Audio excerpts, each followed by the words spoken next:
దాన్ని ధర్నా అనను జోక్ అంటాను. ఎందుకంటే మేము ఈ మాట శాసనసభలో బిల్లు పెట్టినప్పుడే చెప్పాం. You are cutting a very cruel joke on the backward classes of this state. అంటే బీసీలను మోసం చేస్తూ మీరు దగా చేస్తున్నారు, వంచిస్తున్నారు అని చెప్పాం. ఇవాళ నేను ఒకటి అడుగుతా ఉన్నా, మీరు సమాధానం ముఖ్యమంత్రి గారిని అడగాలని చెప్పి కూడా నేను కోరుతా ఉన్నా.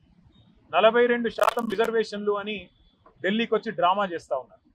నేను కాంగ్రెస్ పార్టీని అడుగుతా ఉన్నా, మీరు బీసీ డిక్లరేషన్లో ఒక ఈ రిజర్వేషన్ల మాటను ఇయ్యలేదు. మీరు ఏమేం మాటలు చెప్పినారు? సంవత్సరానికి 20,000 కోట్ల బడ్జెట్ ఇస్తామన్నారు. 5 ఏళ్లలో 1,00,000 కోట్ల బడ్జెట్ బీసీలకు ఇస్తామన్నారు.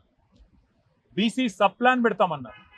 42% రిజర్వేషన్ రాజకీయాల్లోనే కాదు, ఉద్యోగాల్లో, ఉపాధిలో, ప్రభుత్వ కాంట్రాక్టుల్లో కూడా ఇస్తామన్నారు. నిన్న ఓ సన్నాసి మాట్లాడతాడు, ఎన్నికల కమిషన్ కలవనికి వచ్చిన ఢిల్లీకని రేవంత్ రెడ్డి జంతర్ మంతర్ల డ్రామా చేస్తున్నాడు.